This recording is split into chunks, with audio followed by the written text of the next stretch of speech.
wal masakin. Berarti kita hidup ini bukan dikatakan orang baik, orang yang rajin sholat, tetapi apatis, tidak peduli kepada yatim, tidak peduli kepada keluarga, tidak peduli kepada orang-orang miskin. Inilah Pak, kita berbuat baik di dunia ini banyak caranya. Ada anak yatim kita urusi, sehingga ada satu kaul ulama yang menyatakan orang-orang yang akan pepergian jauh agar supaya selamat pulang lagi ke rumah, itu carilah anak yatim, paling tidak 3. Kasihan uang sambil berkata, nak, doakan bapak akan pergi jauh, doakan nak selamat ya. Ada seorang ulama yang mengatakan demikian. Begitu hebatnya anak yatim itu. Wal masakin, dan orang-orang miskin. Di sini dijelaskan bukan fukoro, miskin. Beda kan? Orang miskin dengan orang fakir itu beda. Ya. Kalau orang miskin adalah orang yang punya pekerjaan tetap tetapi penghasilannya tidak mencukupi. Ini namanya miskin. Ya. Beda dengan fakir. Kalau fakir seperti apa? Fakir itu adalah orang yang tidak punya pekerjaan tetap, apalagi untuk mencukupi penghasilannya. Itu fakir. Jadi antara miskin dengan fakir, lebih rendah mana? Fakir. Tapi tidak ada Pak, dari pemerintah beras fakir itu nggak ada. Adanya beras miskin. Padahal kalau lebih rendah adalah fakir.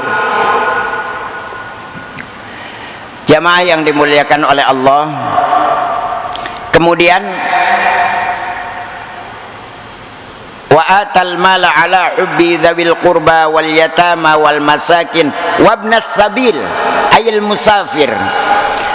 Orang-orang yang pepergian tiba-tiba kehabisan ongkos, itu lebih utama dikasih. Ya, kita berbuat baik, termasuk orang yang berbuat baik yang pertama adalah iman kepada Allah, iman kepada malaikatnya Allah, iman kepada kitab-kitab Allah, iman kepada para nabi. Kemudian apalagi? Wa atal mala ala hubbihi, orang yang selalu memberikan harta yang disenangi kepada orang-orang yang masih ada hubungan keluarga. Orang yang selalu memperdulikan anak yatim, orang yang selalu memperhatikan anak yatim, dan orang-orang yang selalu memperhatikan para masakin. Bukan masakini, bukan masakin ya. Orang-orang yang miskin. Kadang-kadang di lingkungan kita banyak orang-orang miskin, tapi kita yang diberikan fadl dari Allah lupa. Anaknya nangis terus-terusan, kadang-kadang kita cuman ngomong, itu anaknya nangis terus kenapa ya? Nggak pernah datang. Kenapa Pak? Anaknya nangis terus. Dijawab, iya Pak, minta jajan, saya lagi nggak punya uang. Ya bismillah, langsung dikeluarkan. Itulah orang-orang yang peduli terhadap lingkungan. Subhanallah. Nah, jadi punten, laisal birro, bukan dikatakan orang yang mabrur kalau dikaitkan dengan haji. Albir keluar dari kata-kata mabrur. Ada orang haji mengartikan laisal bir. Akhirnya habis haji ya angger nyangking-nyangking bir. Iya. Nah ini bahaya. Maka di sini bukan dikatakan orang yang baik, orang-orang yang menghadapkan wajahnya ke arah timur, ke arah barat, melaksanakan sholat tetapi tidak peduli terhadap lingkungan. Orang yang baik adalah pertama iman kepada Allah. Insya Allah kita ini beriman kepada Allah. Karena apa? Mulutnya mengucapkan, hatinya percaya. Kemudian apa lagi? Mengerjakan syariat yang disampaikan oleh Nabi Muhammad sallallahu alaihi wasallam. Subhanallah. Kemudian apalagi? Wa atal mala ala hubbihi, kita punya pakaian bagus yang masih senang. Saya pernah Pak bukan orang lain. Saya habis sholat Jumat, ketepatan saya baru pulang haji dapat 1 minggu. Tiba-tiba saya dipapasi oleh seseorang.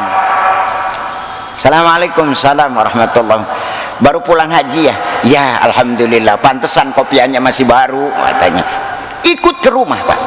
Ikut ke rumah. Terus ngomong sama saya, ya, orang haji itu semuanya mengharapkan mabrur. Oh iya, karena doanya juga mabrur. Karena apa? Karena haji yang mabrur itu tidak ada balasannya kecuali sorga. Itulah yang semuanya idaman, yang diidam-idamkan oleh orang-orang yang menunaikan ibadah haji. Oh iya, ya udah, tanda-tandanya orang mabrur itu adalah wa atal mala ala hubbi, memberikan barang yang dicintai. Kopiannya bagus, seneng nggak? Seneng. Ya udah, saya minta biar mabrur.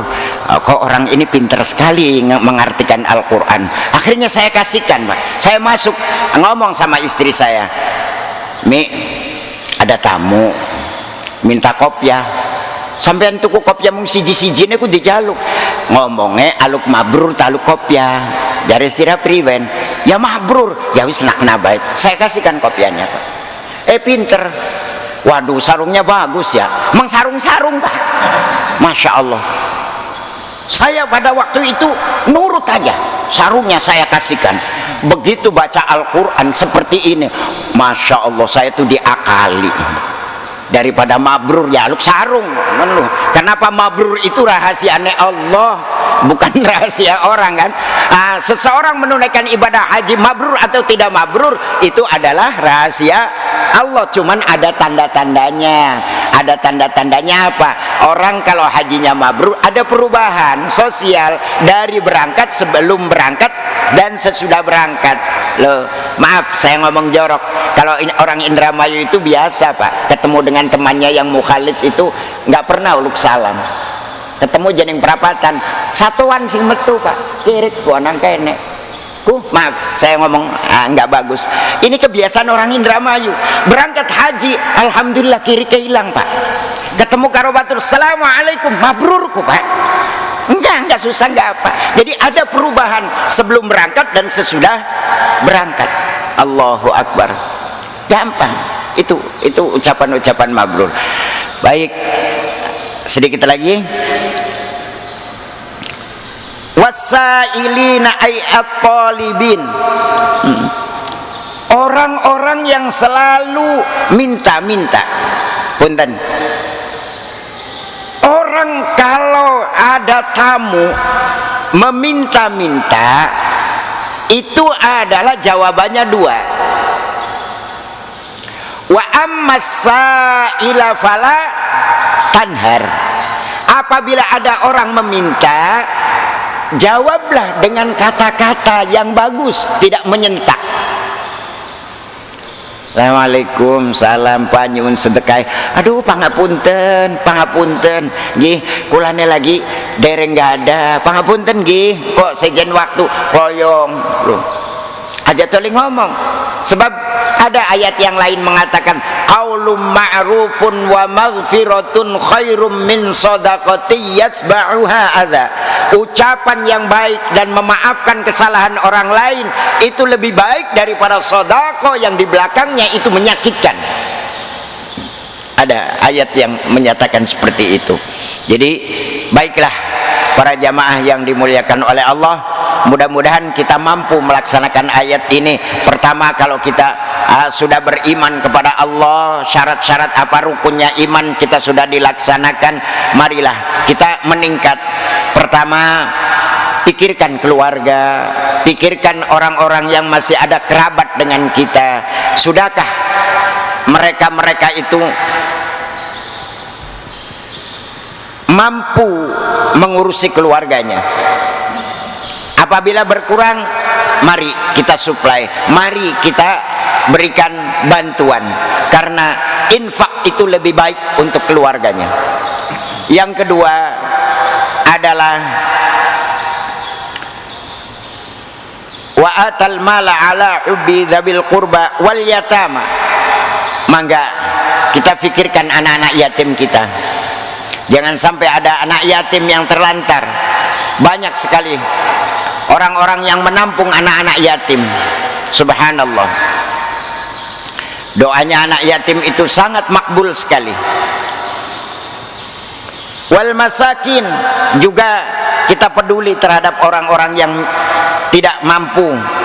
Wabnis sabil, dan apabila kita dapat tamu orang dalam keadaan bepergian, maka berilah semampunya. Wasailin, dan orang yang minta-minta. Wafir riqab al mukatibina wal asra, orang-orang yang mencatat harta riqab. Wa aqamas shalah wa ataz zakat, dan mampu melaksanakan salat dan mengeluarkan zakat. Ada catatan kita, para hadirin sekalian yang dimuliakan oleh Allah. Apa catatannya?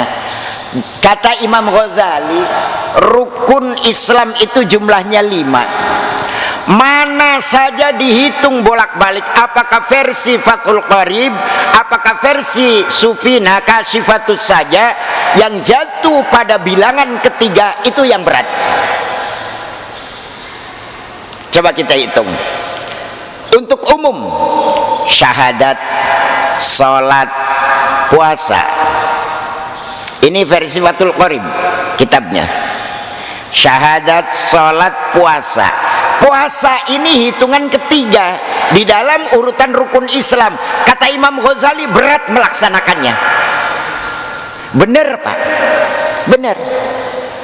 Pada waktu bulan puasa itu kelihatan mana orang yang beriman dan mana orang yang belum beriman. Kelihatan. Buktinya di pinggir-pinggir jalan banyak kok warung dengkil. Ya, yang kelihatan dengkilnya saja, badannya nggak kelihatan. Ya, itu banyak. Itu tanda-tandanya berat puasa itu. Kemudian kembali dengan pendapat kitab Kasyifatus saja, Syekh Salim Al-Hadrami, pengarang kitab Kasyifatus saja, menjelaskan syahadat, sholat, zakat. Zakat ini berat bagi orang yang kaya Pak. Allahu Akbar. Para fukoro masakin indramayu, kalau orang-orang yang kaya itu mengeluarkan zakat dengan sebenar-benarnya, makmur Pak, makmur.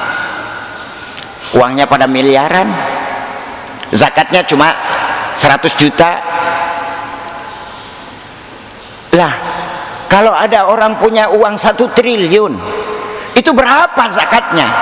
Dibagikan satu desanya, insya Allah makmur.